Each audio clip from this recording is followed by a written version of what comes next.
from the beginning, I was into performing arts and I was supported by my family to go and do that. I played Little Sammy Davis Jr. in the West End and Oliver, the musical, and worked with Micheal Jackson. I've always been this very clear destiny to my life that storytelling, performing arts would be the way in which I connect with the world. I was age of about 12 or 11.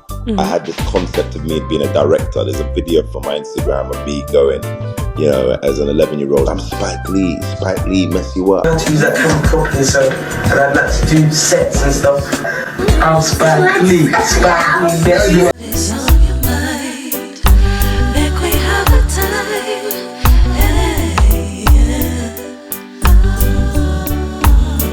If you're listening on Spotify or Apple Podcasts, please remember to leave a rating and review. And if you're listening or watching on YouTube, remember to like, comment, and share this episode. Now grab your tea, coffee, or a glass of wine, and let's talk the things. So dramatic. Hi, everyone. Welcome back to your favorite self-improvement podcast, Let's Talk the Tings, where we discuss personal growth, music, travel, and film, while encouraging you to live fearlessly and fabulously. This week, we are talking to Tings with a creative whose work spans continents, genres, and several roles, which we can't all get into because it's only an hour show. But there are a lot whose presence in film and television have shaped how audiences see Black, British, and global narratives on screen. Born and raised in London to Jamaican and Vincentian parents, his breakout performance as Trife in the film Kidulthood was a role that helped redefine British youth. And since then, he has acted in several television series and films like The Bill, Yardie, Maze Runner, The Porter, my favorite, Rustin, and so many others. And in 2021, he made his writer-director debut with one of my favorite movies. I think I might have some of the lines memorized by now. Boxing Day, which is a romantic comedy rooted in cultural specificity and joyful representation. Actor, writer, and director Aml Ameen. Hi, That's Aml. a How are lovely you? introduction and an Oh, even better smile. Thank you very aw. much. You Thank you. are welcome. Thank Yeah, you. when my dad hears that, he's going to crack up. If I call him right now and say I'm watching it, he's going to be like, Ash, again? Which one is that? I didn't hear. Which one did you watch Boxing today? Day. Oh, well, we're working on the sequel. Stop. That is an But exclusive for you. There you go. if you need a new part or a new actress, you can just let me know. Okay. All right. All right. We Yes, might I do. love that movie. It's so lovely to have Thank you for you. How are having you me. Thank you. doing? I'm excellent, man. Life's good. I'm here in Yeah, sunny Los Angeles while the world is freezing. So you know, I'm happy that's about that fine. daily. I'm grateful daily for that. And yeah, life's good, man. Good, I good, love good that. season of life for sure. Good, good. We love to hear that over here. Perfect. All right. So, as an icebreaker, we begin each episode with our listeners' favorite segment, and it's called That No Sound Safe. Okay. Now, All it right. sounds scary, Mm. but it's not. This is a The whole positive thing that's place. on safe. What you talking about? Every time I say that, people have the craziest reactions like, wait a minute, what's going on What we here? about to talk about exactly? Exactly. But it's a safe space here. You're fine. Just Oh, I some love it. All right, good I'll old take that. fun. Go on. So basically, I'm going to read messages or different social media posts that listeners sent in. And if you think it sounds crazy or a little concerning, you just say that no sound safe and explain why. And if All you right. agree, you say you agree and explain why. Sounds Okay. good? Yeah, that sounds good. All right. Perfect. All right. So the first person said, everyone is my teacher. Some I seek, some I subconsciously attract. Often I learn simply by observing others. Some may be completely unaware that I'm learning from them, yet I bow in deep gratitude. I agree. That's Yeah. yeah, we don't always want to see it like that, but I think more often than not, Yeah. yeah, people are your teachers or a repeated class that you've graduated from that you need to now, you know, exit. So yeah, I Yeah. agree. Yeah, I think that sounds safe. Yeah, for Yeah, yeah. sure. And I also think that I should say, I love that the person said, some I subconsciously attract, Mm-hmm. because I think sometimes you don't recognize something as a lesson until it's Mm-hmm. gone. You know Yeah, what I mean? yeah, You're always yeah, thinking, maybe why is this happening to me? But maybe yeah, it's happening for you, you yeah, know?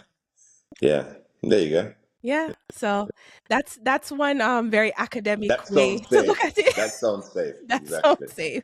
Good. All right. The next person said, maybe it's the Caribbean in me, but when I say good morning, please to say it back. Yeah, that sounds Yeah. safe. That's so This proper right and here, good. this is And I tell triggering. you what, mate. I tell you what. Actually, no.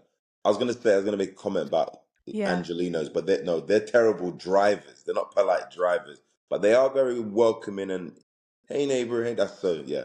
So that Yeah. sounds safe. That That sounds safe. sounds safe. Yeah. Yeah, Because like I grew up with manners being like a must. a So when you say hi fundamental. to people, yeah, like you say hi to people and they just look at you, it's like, hello. Mm. Yeah, And I I was can't just saying, imagine people not saying hi back to you though. it happens a lot. Really? No. Yes, it does. I can't imagine. I think you've amplified one experience. With No, all them I'm teeth telling and you. everything, no, no, no, no. I can imagine that I'm you get telling you. the hello all the time. I'm telling you. It's like one, I think that also because my voice, like I'm talking on here, obviously I'm on a podcast, but my Mm. regular speaking voice is more soft. So sometimes I'm Let me like, hear well, the maybe regular they've been, speaking voice. Your audience has never heard. They're yes, curious right now what but the regular this, no speaking voice matter how sounds I like. talk, I'm using this mic, so it's not going to be the same. Okay, let me hear the morning regular speaking voice. Okay, so if I say hello, good morning, that Maybe they still is can't going hear to you. sound. They can't That's hear you. that's what I'm saying. They cannot hear me. And You've then got to on project, darling. You got to exactly. amplify. I have to learn how to do that. Right, And right, then right. on top of that, I'm very short. So maybe they can't Okay. see me as well. No, I'm sure they can see it. I'm sure they can see But Right. yeah, that one is a big one. Like you must have manners and yeah, brought up see and say good morning. That sounds Definitely. safe for sure. That sounds safe. All right. The next person said people's IQ should be presented like the weather. Actual IQ 125, but feels like 97. It's hilarious. That sounds safe. Agree. That's so funny though. Yeah, yeah. People's actual intelligence sometimes and what they decide where they decide to land in their character is totally different things sometimes. So yeah, that's Exactly. Yeah. your listeners sound like they're very smart people. Aren't they though? I Yeah, yeah. honestly, two more. The next person said, airlines sending me "we're in this together" emails when my suitcase was 52 pounds. I was on my own. Yeah, that sounds safe. I just don't even like airlines saying we're in this together. It sounds like something's going wrong. And Yeah, I yeah, think so they mean like, you know, when airlines, I guess relatively recently, like they had a lot of late planes or canceled flights, right, they'll right, send right. those emails to everybody and say, you know, we're getting through this together. Oh, get out of We're here. a No, family. Yes. no, no, So no, that's no. what this I pay person's for a saying. service, Like, please. Yeah, just yeah. Do your exactly. job. Don't tell me to dance. You know what I mean? Exactly. Exactly. We are not a family. Just get me Yeah. to where I need Yeah, yeah, to yeah. go. No, no. Let's keep it clean, guys. Yeah. Okay. And the last person said, there is a severe West Indian urge to make ginger tea anytime I feel the least bit sick. Hmm. I don't know what to say about it. It's true. It's true. Yeah, I think that sounds It very sounds safe. safe. Yeah, it sounds like Hence, the thing you should be doing. my ginger tea is Ah, there you go. always, You have to put garlic, honey, lemon, yes, thyme. My grandma likes to put Ray Nephew white rum and rub it in your nose and on your chest. exactly. There you Yeah, go. yeah. I like to call myself an old people picnic, so I have all the remedies. That was fun. Nothing Yes. too crazy. No, that was all right. Yeah. Now, I had a Johnny Salmon on here. He's the writer and director from a series called Dreaming Whilst Black. I don't know if you're Ah, yes, familiar with yes, it. yes, yes, yeah. Yeah. So, when he was on here, I decided I was going to do a little dance hall segment in standard English, you know, because I had Naiji Boy on here Mm-hmm. and he gave me the confidence. But apparently, it wasn't that great. I might need a little bit of practice, but Yes. I feel like there's room for a dancehall artist to, DJ in standard English. Okay. However, before I venture out and practice that, I thought I would do something different for you Okay.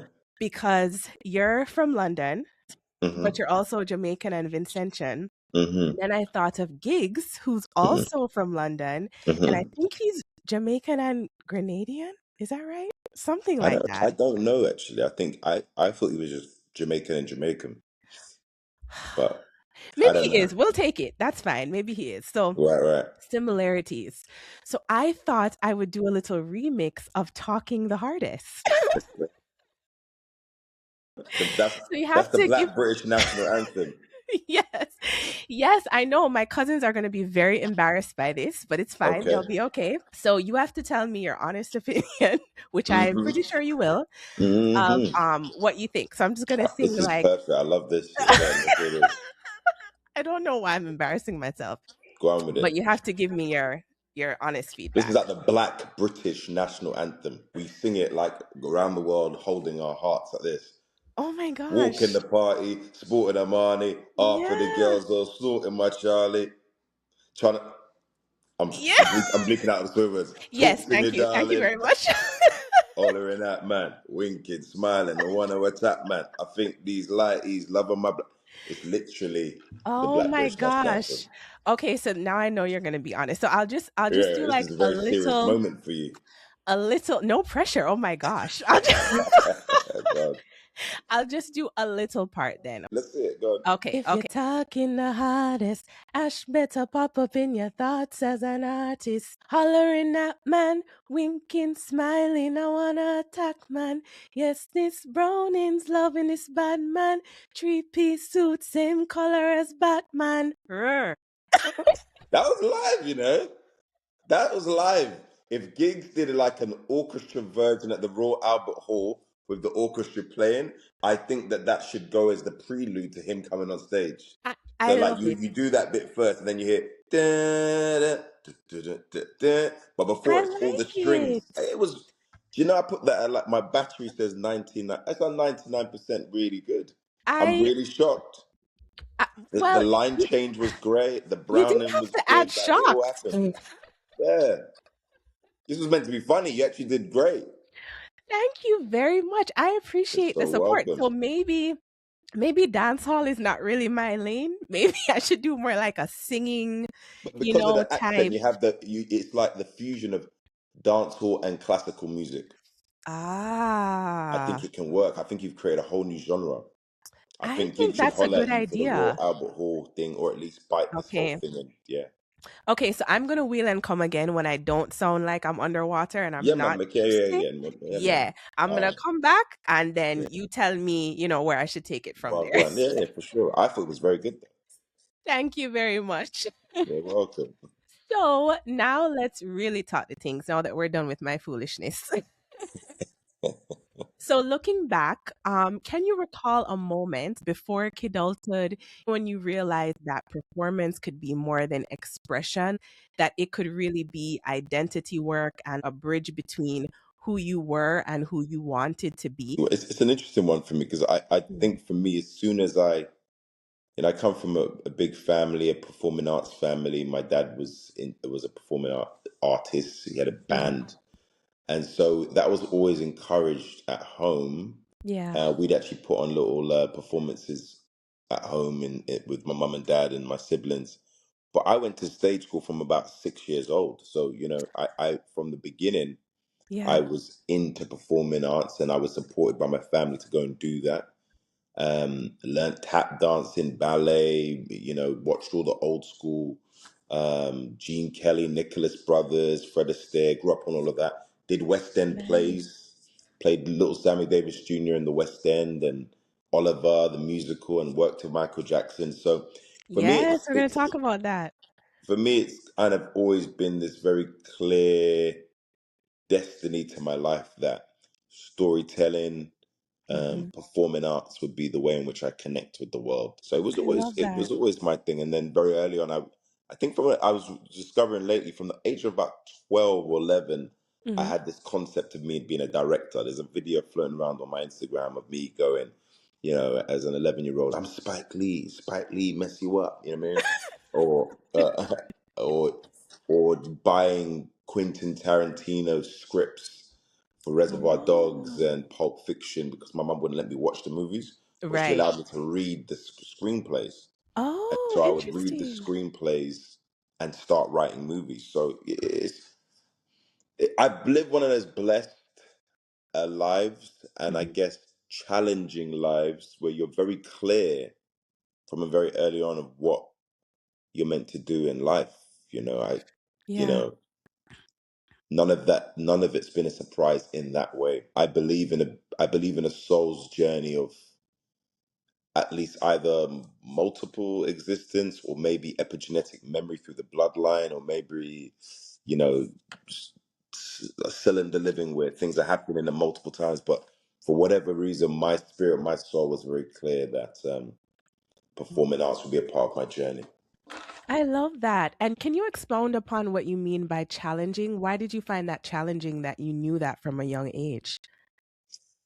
I think because I speak to my friends about this sometimes, like Mm, my success is not um, surprising to me, mm, you know. And got why you. is that a challenge? Okay, it's a challenge because my success has also come at great challenge to me. I've had to do different things. Mhm, Obviously, um, I had a early film career, did the movies in the UK, and then mhm. and then I came to America at a time when that wasn't necessarily, the internet wasn't a big thing yet. Social media wasn't a big thing. We weren't learning about each other's cultures as easily. So I'm Yeah. one of the pioneers of that journey. That wave of people. So that comes with its challenges. And I think if you know who you are pretty clearly, and then Yeah. you're moving towards it, the challenge can be impatience.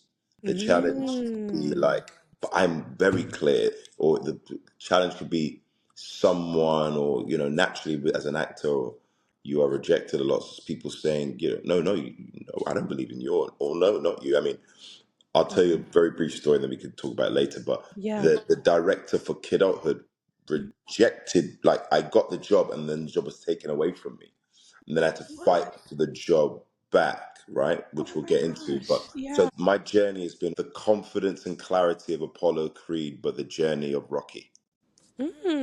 I just Mm. came up down the spot. That was pretty good. That Go was on. wow.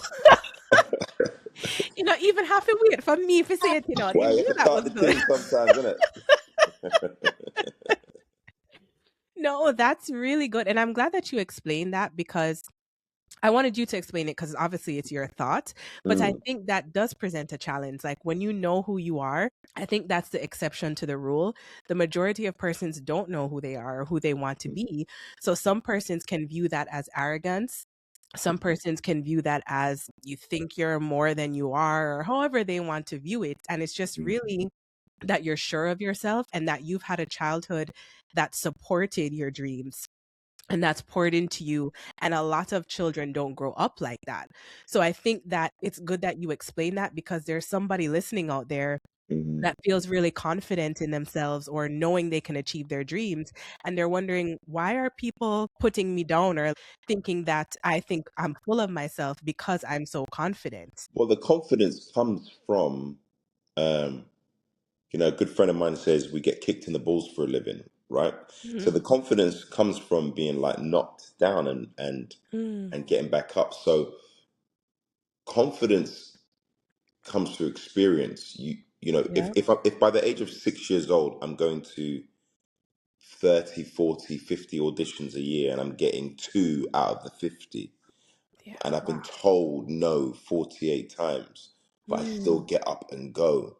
That creates resilience. That creates a degree of fortitude. It creates resolution. You become resolute to this is what I'm doing. yeah. And so I think that's where the confidence comes from. Being an Mm, actor or being an artist in some ways is the spiritual journey or similar spiritual journey of being an athlete. You have to Mm. get up and you go again. You lose matches, you go again. We To keep lose, going. the ratio of losses that, actors and artists go through is like probably, even if, no matter where you sit on the totem pole, Yeah. it's a constant picking yourself up and going again. So that's where confidence ends up coming from. Even if that young person right now hasn't got the ability to articulate it, the Mm. confidence comes from the absolute resilience you have to take to be on a particular career path. Yeah, I love that. And speaking of growing up in London, you grew up with a Jamaican mother and a Vincentian father, as I said. How do you think those cultural, images that you saw and just growing up with those two cultures that are also, I would say, a little bit similar, has impacted your acting career, just the way that you carry yourself as an actor? Well, that's actually a dynamic story. So, you know, very clearly, I say cinema came from my mother because Mm, she's a cinephile and we watched all the old 1940s, 50s classics on TNT back in the day, yeah. be it Jimmy Stewart or Lena Chitty Chitty Horne. Bang Bang? Not those ones, like more of Oh, the serious ones, like that's my favorite. Seven Brides for Seven Brothers, or Ah, we, okay. we we would watch or the Jimmy Stewart. Jimmy Stewart was a big household name, or Angels with Dirty Faces with James Cagney. Like I grew up on the cinema, Cary Grant, Katharine Hepburn, Oh, the okay. quintessential, um, I guess the beginning of the golden age of Hollywood cinema, right? So I Mhm. grew up on all of that. So my mum gave me cinema. And then my dad, who's from St. Vincent, Mm, um, a man that went on an incredible journey to be a self-reliant businessman and create colleges and hotels and charity organizations yeah. gave me the confidence. My dad is anybody that knows, well, you've watched Boxing Day. Mhm. Boxing Day is based on my family, and Yes, the I know. character Bilal is kind of a microcosm of my actual father, whose name is Mhm. Bilal. He's a very one of a kind human being, and Aw. so that daring nature, or that you can or you must, was kind of instilled in the family environment. And then Mm, I got, so my dad's side of the family, Fincentia. My mum's like British Jamaican, but her mum is Jamaican. She's the British Jamaican of the Jamaican siblings, and so I okay, grew up in a got you. very, very Jamaican. I call it Little Jamaica. Anytime we go into Grandma's house, Yeah, 43 Dartmouth Road in Hendon, back in the day, yeah. you're going into Little Jamaica. The smells, the sounds, the rules. Do you want the big The belt or the little rules. belt? Yeah. You know what I mean? Like I thought I was smart, but I'm gonna choose that little belt, Grandma, not knowing it wraps around you. Um, and so look, I grew up in a very big, supportive environment in terms of love, and I think my mother's side Mm, of the family have incredible integrity. They're like salt of the earth people. yeah. And the thing about Jamaican people specifically is all Jamaican people are stars to themselves. You know what I'm saying? Like it doesn't matter Mhm. where they sit in the poverty line or success. You can't really star boy in a Jamaican. People, Jamaican, them just love swag and confidence, and Yeah. I love Yeah. that, and that's in my DNA. So it Yeah, was beautiful. It was absolutely. beautiful. I mean, I write about those times. Boxing Day is a celebration of my Black Caribbean family Yeah. from England. So if you watch that film, you'll see how well I regard my family. Yeah, absolutely. And I mean, we're jumping a little bit ahead, but since this is my favorite topic, we might as well talk about boxing. Go ahead, man. But I think so many things. So like even down to the song choice, I Mm. just think was I was a bad perfect. boy DJ, blood. They didn't watch that. Listen, I was a man, bad boy DJ. every song, I was Oh like, yeah, it's wait, crazy. what Amel know about this? We know about the tune them still. My mom's, both my parents, my dad's was a music artist, so Yeah, it's and now that you explain it, magic. it makes Yeah. it makes perfect sense. But it's like The every important thing for scene. me for Boxing Day specifically Hmm. was, my company Studio 113, we're very much about telling culturally specific stories that appeal to the universal, right? And Yeah. so what was very important for me was to chart black music in Mm. Boxing Day. So you have everything Okay, going back got from you. John Coltrane in the beginning of the movie, Mhm. Nancy, to Luther Vandross, to, Yeah. you know, or, Who's the guy that treat sings, them like it is. in the beginning, who's the guy that sings, "I fall in love so easily"? That is Chet Baker. Oh, okay, Chet Baker got was you. a jazz musician, white guy actually. White, but it's not his song. It's a song that's Oh, been done by so many different. got it. Uh, Okay. let me check on that, but I'm sure it's not his song. But more than anything, he's a white guy that's influenced by jazz of the day, Mm, right? So yeah. um, so yeah, no, the whole musical scope of it, popcorn, and everything Yeah. is meant to really demonstrate black music throughout Yeah. the diaspora.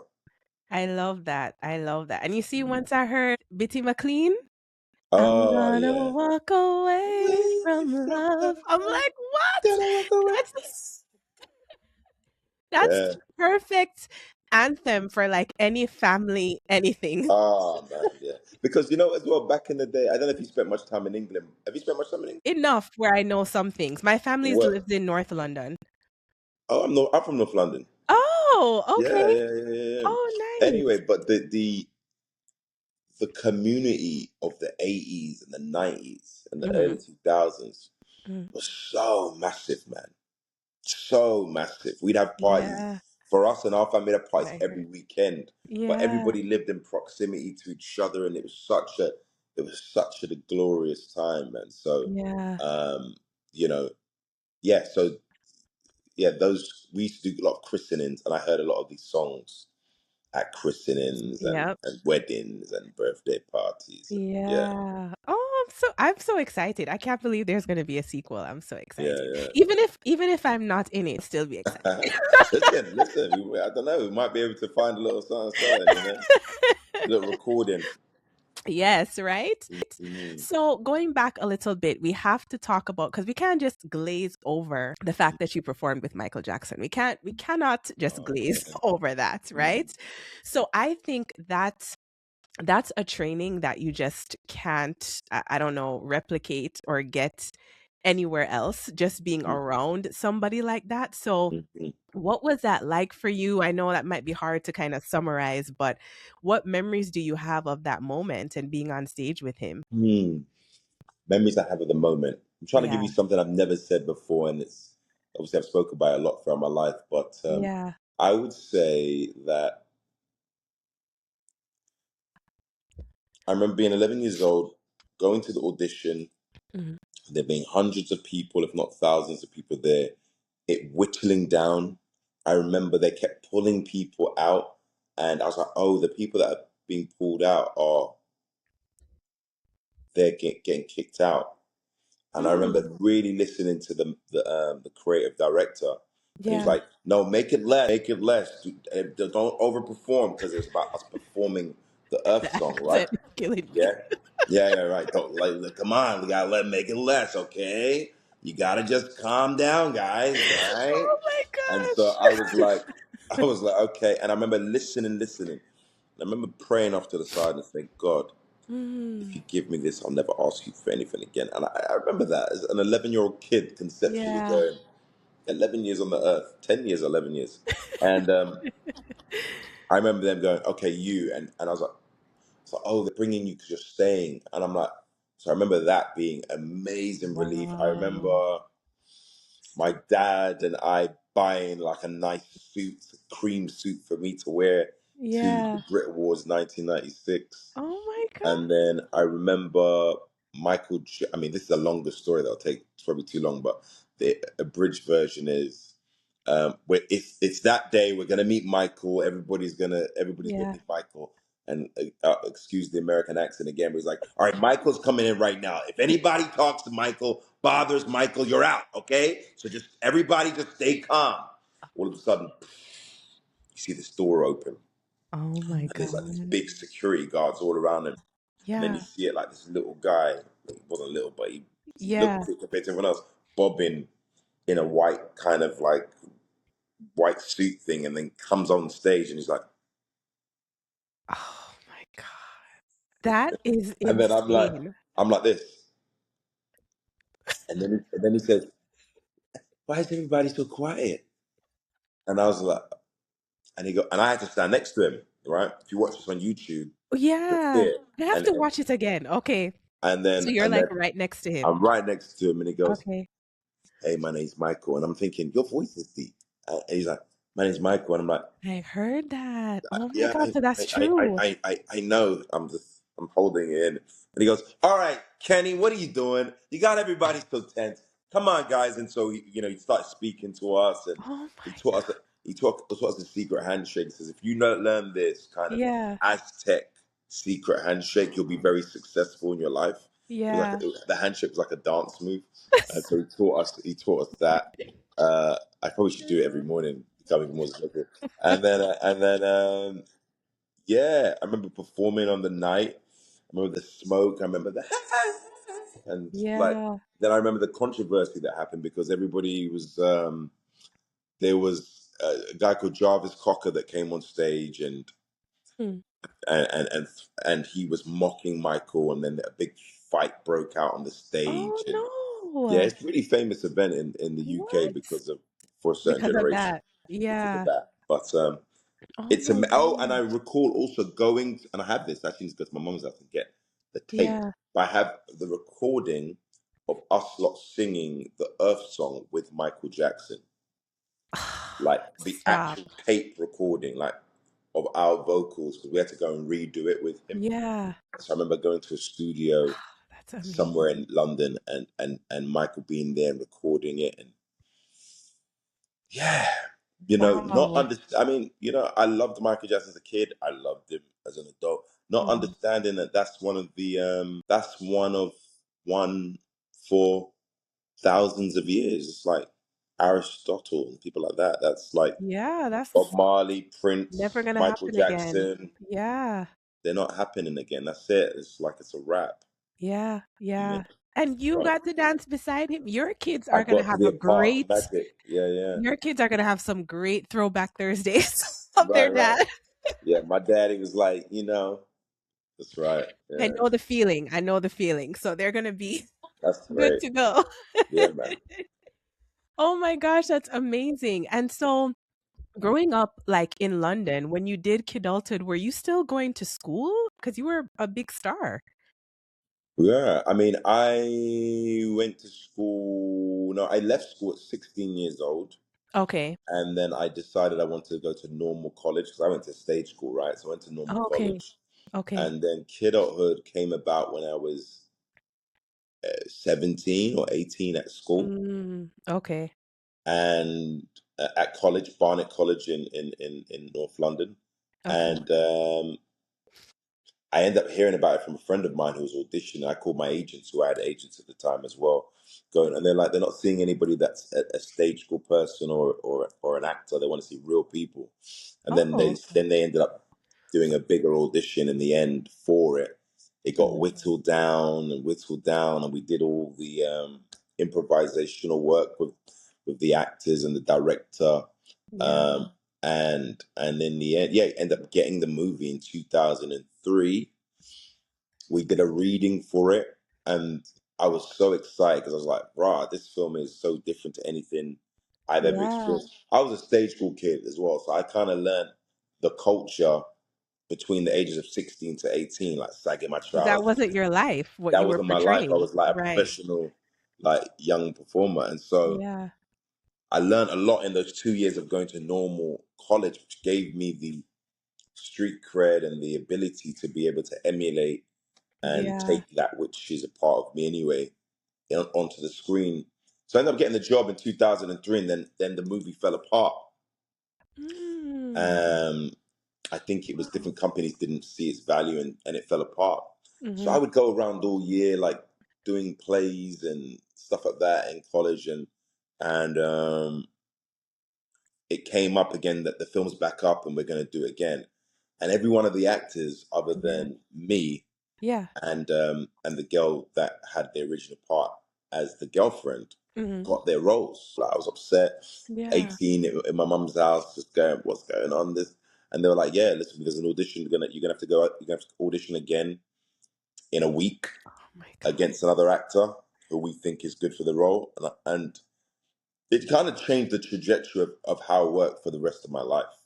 So I Oh, spent that whole week learning the entire screenplay.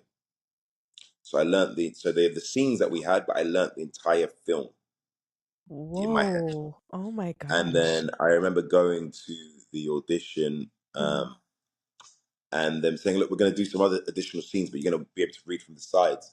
And I said to the director, Menhaj Huda, I said, "Yeah, I know it." He goes, "What do you mean know it? These are the sides." I said, "No, I know the film." He goes, "What do you mean you know the film, Amel?" I was like, "I know the film."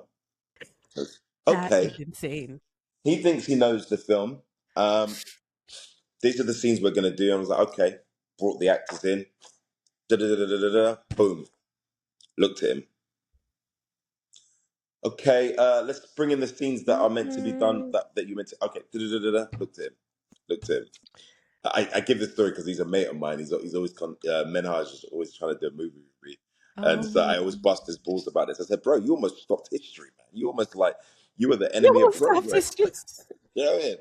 Anyway, so we laugh about it now, but it completely changed the way I approach work, Mm. life, and the effort, and again, it gives you steady ground confidence, Yeah. um, Wow. because the pain you feel from having something, then it going, and then the amount you have to emotionally get over Mm. feeling displaced or rejected or feeling like this is untoward or not kind, or you got to get past that for the objective.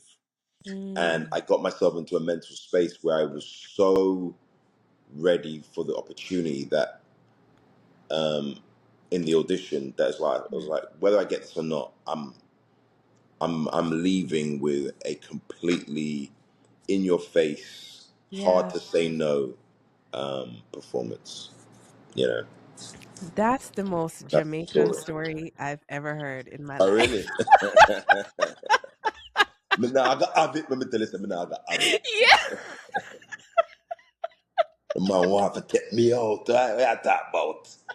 Kidulthood.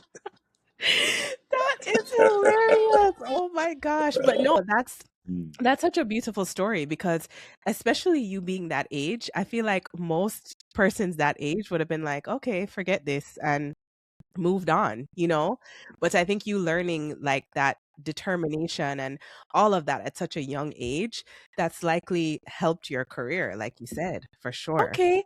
And speaking of your Jamaican-ness, my other favorite movie of yours is, of course, Yardie, right? And Idris Elba directed that. So what was that like working with him? And not in the sense of because he's Idris Elba, but because even though he is Idris Elba and he is someone that has a lot of experience, he's not Caribbean, right? So working with him, was he open to like persons on set that were Caribbean or of Caribbean descent to give their opinions? Like, was it kind of like a open relationship in just the ways you guys explored the movie? I would say first, uh, the thing about growing up in the 70s and 80s in England Hmm. is everyone was Jamaican. What? Everyone was Jamaican. Really? The African culture that has now kind of had its explosion, and now everybody's kind of African leaning in the UK, Yeah. for example. Yeah. That's like a 2010 situation onward. But we grew up with Jamaica being As the a forefront. dominant culture, the dominant black culture in the country. Mm. Jamaica is such a foundational, powerful part of being black British. So Okay. Idris is not Jamaican, like he wasn't born there, like I wasn't born Yeah. in Jamaica.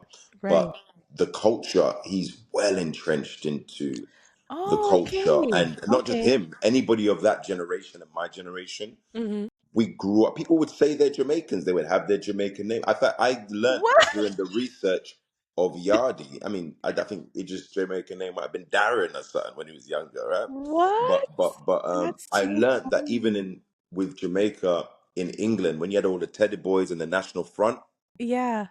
they would put the Jamaican flag in their homes or their cars as a form of sign that we are protected. So Jamaica and England's relationship from the Yeah. Windrush onwards, Mm-hmm. and then that second wave that came in the 70s, Mm-hmm. so powerful and dynamic, and that's why you're able to have a book like Yardie with by Victor Headley, which Yeah. is a series of books that would be so impactful to the Black community. So that's the number one Okay. thing: is that Jamaica, Idris Elba, or just Black British people. Yeah. Jamaica is our foundational Black culture in the UK, right? Mm. Jamaican culture, and then it's been added upon and expanded, right? So that's number one. Yeah. In terms of work of Idris, yeah, look, I met Idris when I did Kidulthood years and years prior.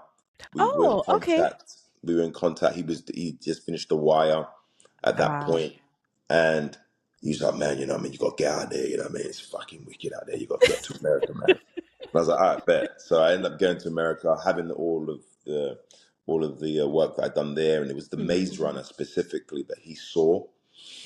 I think on one Oh, of his plane journeys somewhere, I was doing the Maze Runner in Sense Eight at the time, yeah. and we ended up fortuitously Mm-hmm. getting on the same lift or elevator Mm-hmm. at Heathrow Airport at the same time. I'd not seen him in years, and then I What? just heard Amel. I was like, "Oh, Akbar, what are you saying? What are you saying?" He was like, "What are you saying, man? Where you going?" I said, "I'm going to LA because I'm going to LA." I said, "You getting on the plane now?" I What said, the "He heck? goes, I am getting on the plane now." Because I was just gonna Wow. try and get in contact with you. I've not seen him in years. I saw you in Maze Runner, man, and you're wicked.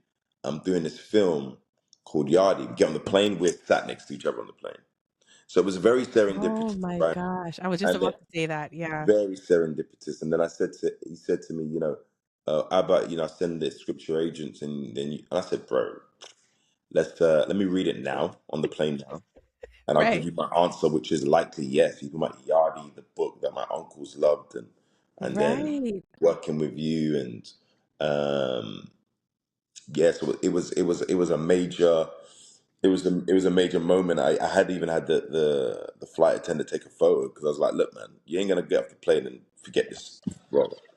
Yeah, so that was the second thing, and then I just had some thoughts on it. But then that was 2015, and then Mhm. we never shot until 2017. And the Oh. collaboration aspect of it is we check in with each other. Mhm. And then I was doing a movie in Canada. He was doing a movie in Canada.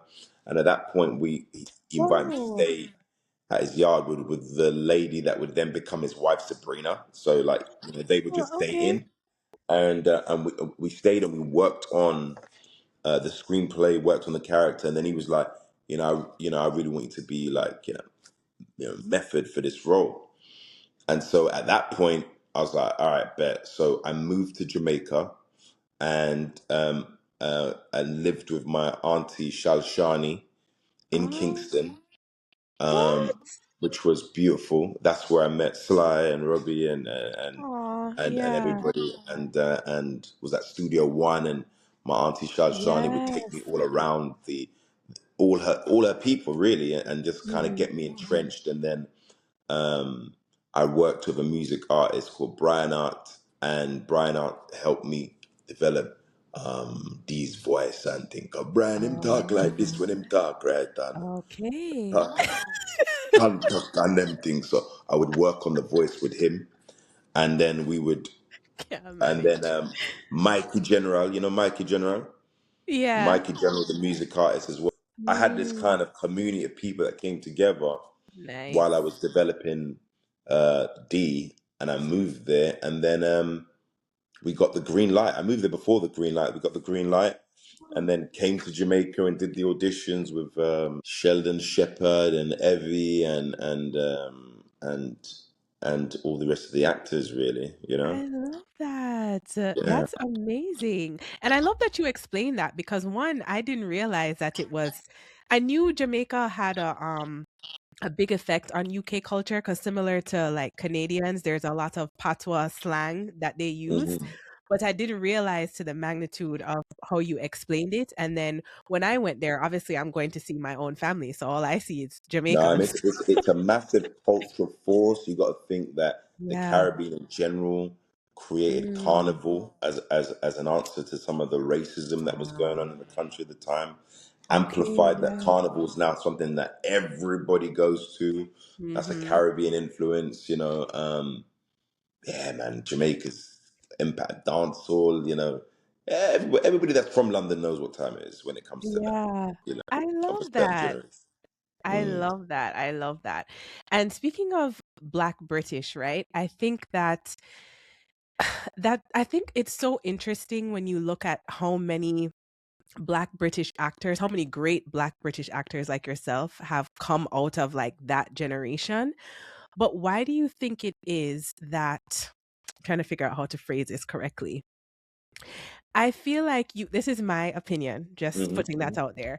I Hmm. feel like you have the most depth when it comes to just being an actor. So, like, where you started, the things you've accomplished, not just in acting, but like you said, Michael Jackson. I think I saw an interview where you worked with Prince, I believe, in I some didn't work with Prince. I capacity. partied with You Prince. partied with Prince. You were Yeah, around Prince. How yeah, about yeah, that? yeah. I partied with Prince. Yeah. Right? But just everything that you've done. But I also get a vibe from you that you're not very, how would I say?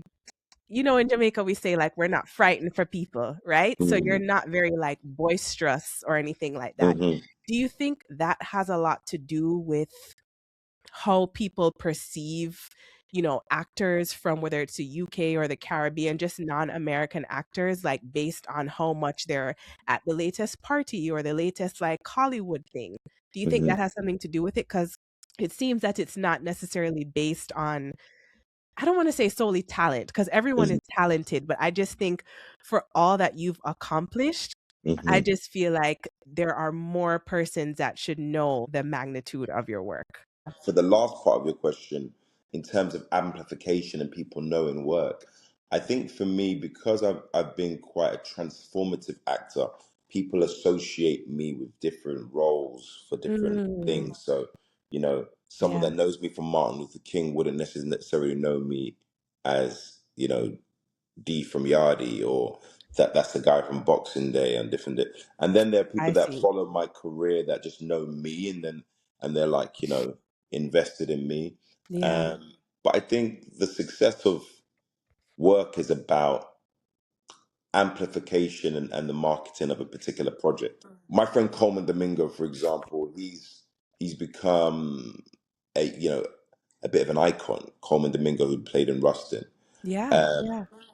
He's been working for 100 years on different things of Mm, quality, but mhm. it's one moment that's amplified his name, but not necessarily amplified the like. Coleman's a playwright. People don't know that.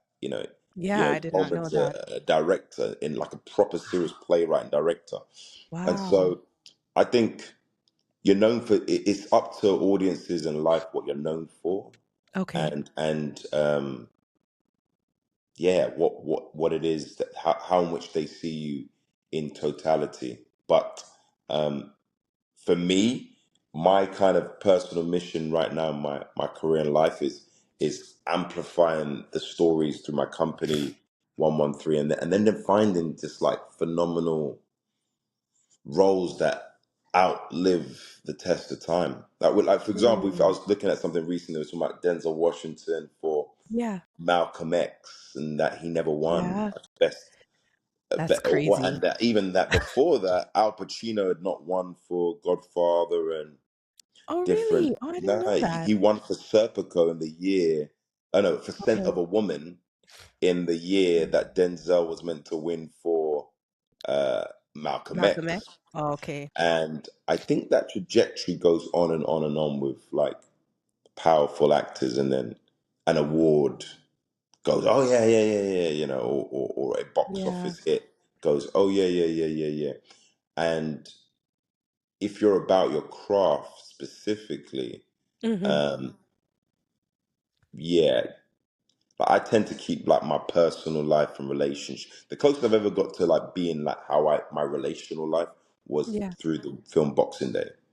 you know, because that was Ah, based okay. on my actual life at the time. You know what I mean? Right, right. But you And focus on your work. yeah, I like, you know, I don't put, you know, I've been in high profile public, not public relationships Yeah. with other actresses or musicians, and Yeah, but yeah. it's not really my style to make that speak for me personally. Exactly. Yeah. Yeah. And that's something I noticed. I was just wondering like if because I'm not in that realm, like if that has anything to do with it, because it's clearly not your talent. You know, Mm, but a lot of times, especially now that we have social media and everybody's so accessible. That's something that we talk about a lot on here mm, is that back in the day it was like, oh my gosh, this big star, you don't know what they think, you don't know how they sound even sometimes unless you see them on an interview. But now everyone's showing you like every single thing in their life.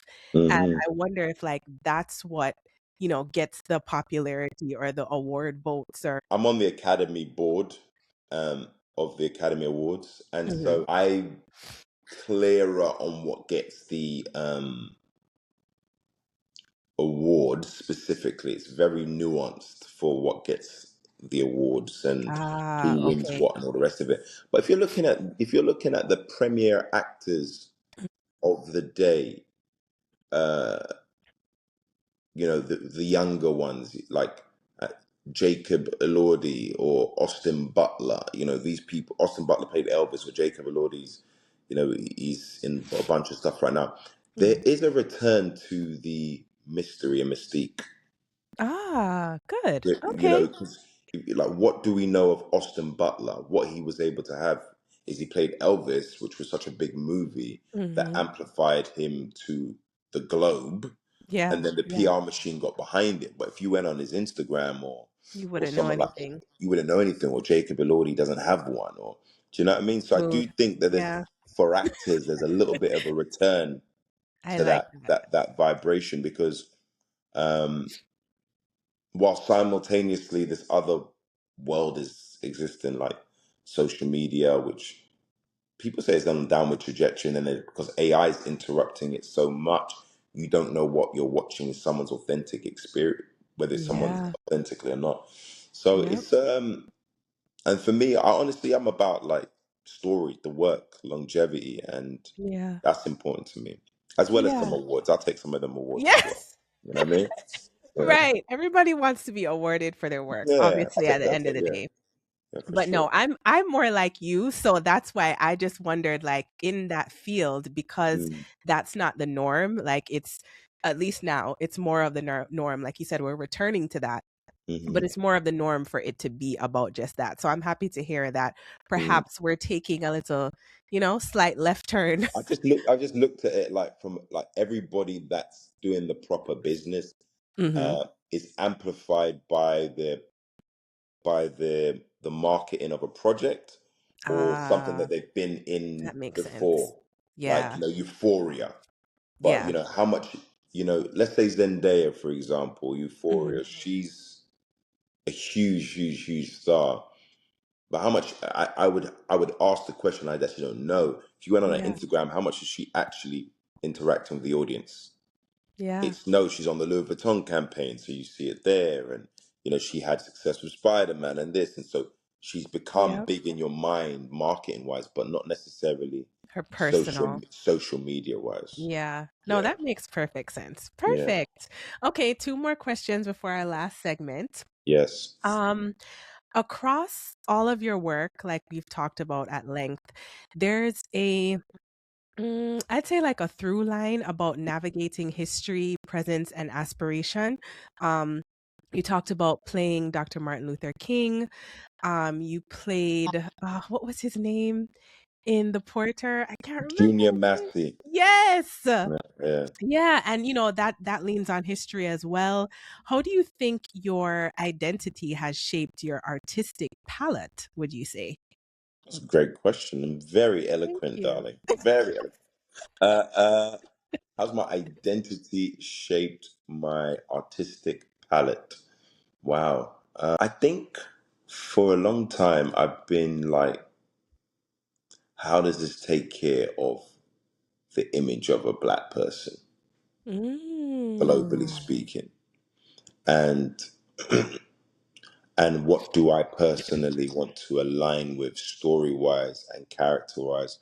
What stories do I think are important to tell about the fact that this lifetime I incarnated as a black man, and that's my Mm. family and that's my heritage. So I think that's been my that's kind of that's where I've taken my artistic leaps from. Mhm. Um, and then I think now I was kind of shifting a little bit to a bit of like, what is the story of the modern man? I've done a lot of history Mm. stuff, as you said, right? Yeah.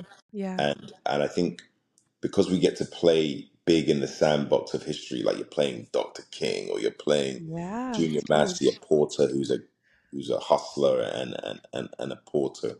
You're Mm. playing in those things, but I'm really interested in what my company and I are developing. The projects we have is dealing with the modern times and the modern issues and the modern human being. And then Oh, I love again, that. again the culturally specific through the universal. So making the fact that I'm black, I'm British Caribbean, global Mhm. citizen, a part of my thinking. It's like it's my DNA. But then, how do I speak to universal themes that connect with everybody? And then I think probably what would be left of my career is exploring the great history and the great future. Ooh, I like Like that. what are we? Where are we going? The bigger questions about I love life. that. So Yeah. yeah, Love that. Beautiful answer. thank you. All right. And then for the last question, like you said, you have intersections of many different cultures and backgrounds. But for young Black and Caribbean artists watching or listening, your trajectory, that's something to admire. Just because, like I said, you've put yourself in different rooms, you didn't have like one singular path. And I think, especially in this day and age, that's a good career to follow because things are changing all the time, as I'm sure you can attest to. What do you hope that they perceive as possible, like not just for their careers, but for legacy?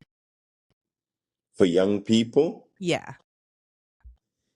for me as a young person, For I'm joking. for us as young people. Us as young people, uh, What do you hope that they take from it and, take or not take? Maybe you have some things that you say, hey, don't do this. look, man, career and life is intersectional. Hmm. And if you're doing something that you love or something you are commanded to do by your spirit, then you're already doing the right thing. Um, find a sense of peace within the journey and Mm. um, resolute determination, and have some fun, man. Like Yeah. enjoy the ride. Like my life has been so incredibly. It's a movie. My actual life has been a movie.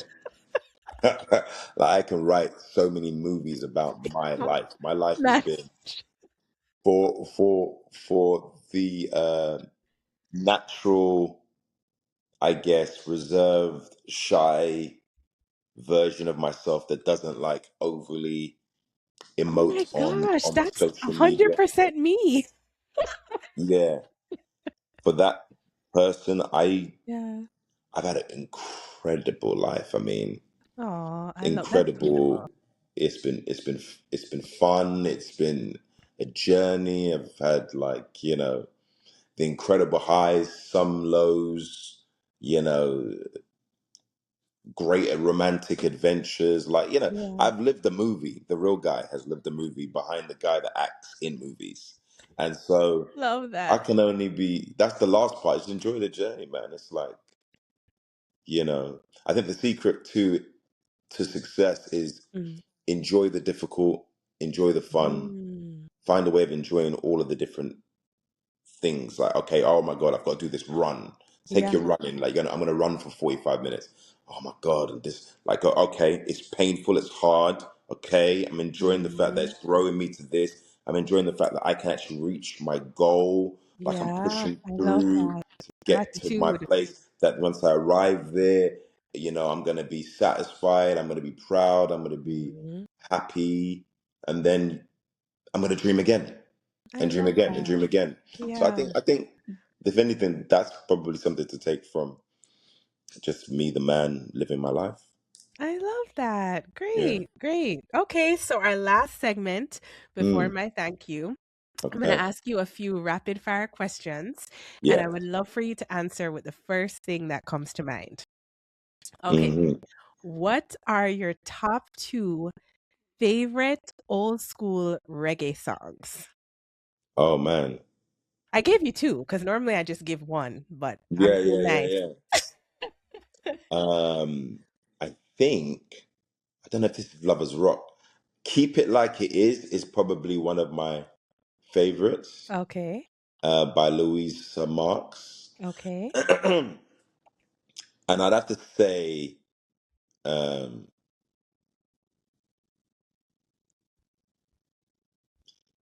man, I know that's hard.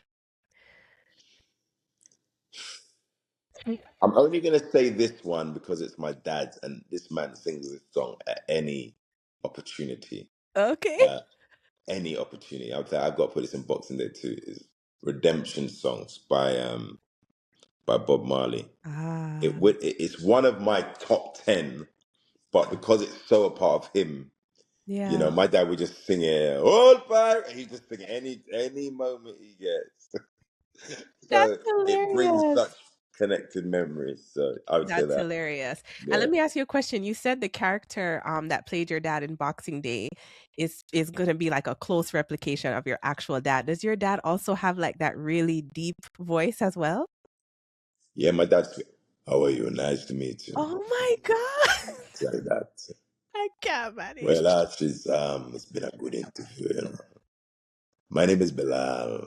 Yeah, What? my He dad. really My sounds dad like sounds like romance moving through what the world. Yeah, that does sound yeah, safe. That's so yeah. dangerous. That's so unsafe. I That actually put my voice up a little bit so people can hear me, but my dad talks in a very full voice like that. Yeah, wow. Wow. Okay then. that's his thing.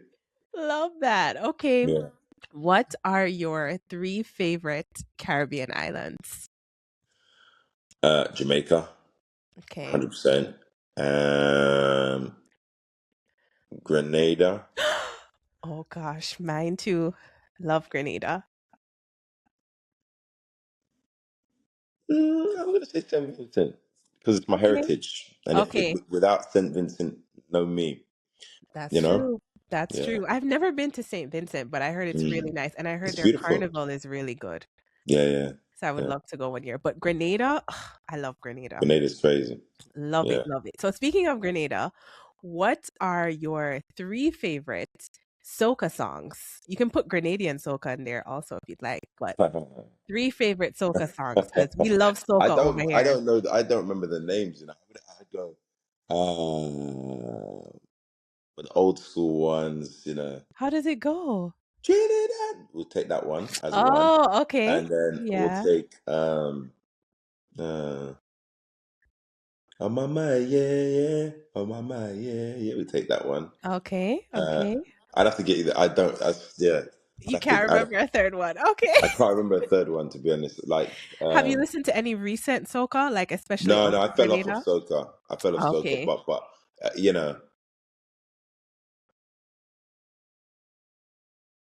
what is sweet is sweet in the middle. Yeah, Is I that think that is soca? soca. I It think is so. kind of, and it's like newish, isn't it? Yeah, split in the middle. I think that Yeah, is soca. yeah. No, I don't know who sings it, so that I don't Right, know. right, right. But yeah. Well, I very much enjoy that song at Carnival, I must say. Oh, okay then. Yeah. Okay, got you. So those are good. Those are your three. Mm. What is a role that surprised you when you first read the script? Mm. The role that surprised me when I first read the script. Hmm. In what way surprised? I mean, the Surprised you writer said, "This meaning shit is terrible. Like, what am I gonna do with this?" That no, vibe. Uh, no, more like you thought maybe you read a couple of pages and you thought the character was one way, but ends up being another way, or the movie or television series went in a different direction than you thought. I don't know, any kind of surprise. I honestly think that with Kidulthood specifically, I just never read anything like that.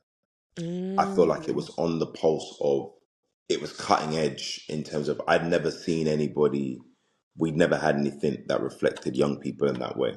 yeah, So I would say that that makes was a sense. Yeah. surprise, like, whoa, this is crazy. And that's so long ago, but, but other than that, I loved the world building of the Porter. The Mm-hmm. world building of the Porter was Yeah. so, I love that show. yeah, it was just like, whoa, okay, Junior Massey, Gangster and Poor, and Yeah. yeah, I thought the world building was terrific. Um, the one that got me the most is when I played King. I was like, how am I gonna do this? Like, what the hell am I gonna? That's What? How is amazing. this gonna be possible for me Yeah. to do? Like between King and Yardie, those are the first time I was like very nervous about the roles and went to myself, all right, Oh, I'm gonna have to wow. like get help. Yeah, because they were so different than what you were So accustomed to. both of them, I worked on the accents with people, you know? Wow. Wow, Yeah. wow, wow. That's amazing. Yeah. Okay. Last two questions. If you could pick anywhere in the world to vacation, like no Mm. budget spared, where would you go? Mm. Done. I love to travel, so this is more of a question for me. Right, okay. Wow. I've been so many places, man. I travel regular, very regular. Poor. That's what I'm Um, saying. This should be easy because it I doesn't have to be know. somewhere you've never been. It could just Oh, I be see. somewhere you want to go back to No or somewhere you've never been. expenses spared. Yeah, but that's the key. So this would be somewhere like your dream place, I would think. Do you know what? I'm gonna say this is no place like home, to be honest, man. I'd go back. I just Jamaica, man. Yeah. Honestly, I'm like just all the Caribbean in general. No Yeah. expenses spared. The only difference is I'll be taking like 30, 40 people with me Yeah. on You're taking the a man them. taking the family, the man, them, their children, everybody on the boats, and we just that would Love be it. I would that. go on a boat around the Caribbean, all expenses paid, courtesy of Ah, Aml Ameen, and just take the family and friends, man, and just have a crazy 2 weeks, 3 weeks. I love that. Call the boat 113 and just be on the What you know about the sea. company? Yeah. Yeah, 113. Yeah. All right, Yeah, man. I man. know the things them. Ah, yeah, you know other things that I love it. 113 boat 113. Yes, that has Yeah, a yeah. ring to it. Enterprise 113. Yeah, yeah. All right. And then for the last question, what is one Jamaican proverb or saying that you reference or live by or just find yourself, maybe it was said to you as a child, find yourself repeating? Said one recently, what does that mean? Oh, she's got so many. Oh, I miss my grandma. You're so lucky. I do. My grandma's 94 in like Jamaica. Yeah, yeah. What? Oh And she my FaceTimes me. gosh. So yeah. Um, What? Yeah, my granddad is 90. Well, he's about to be 90 and he's mm, hip to all the FaceTime hip as to it, well. yeah. Yeah. Hip to it. I mean, I guess what she would say is, this is not a Jamaican proverb, but I mean, Okay. her ones are pretty rude sometimes, you know. You know, she have fierce like she am I fierce or she have fierce like foul push. Come on, she has a face like foul puss. What does that mean? It's a Christian woman as well. But these are supposed to be encouraging words. Yeah, I know she's a disser. Time is long, but life is short. Oh, okay. That's a good one. Time is long, but life is Life short. is short. Okay, Yeah. got you. My favorite one I'll just share is my grandma used to always say, "Don't let anyone take your freedom." Oh man, yeah. Yeah, and that Clean. clean. And that just meant your freedom of everything. The grandparents in general are the best. They're the ones, man. They're the Yes. ones Yes. for sure. So now it's time for my thank you. And I like to tell everybody doing this podcast on video is new for me this season. So please, because I can't take it. So just try hold it, you know? Hold it Me together. cry or you cry? No, you, bad girl, no Oh, cry. okay. Bad girl not cry. I'm saying that I will cry instantly, but All yeah. right. But Amel, I think what stands out from this conversation and really from your work is just your ability to go from, you know, a kid playing a child or a kid in the streets of London, hence Kidulthood, to international screens and the director's chair. And I think it's not just versatility, but it seems that everything you've done it with intention. And I think that's really important. Like I said earlier, I think you've moved through genres and borders and even expectations with clarity of purpose that really refuses to categorize yourself. And I think that's really hard to do, especially in the business that you're in.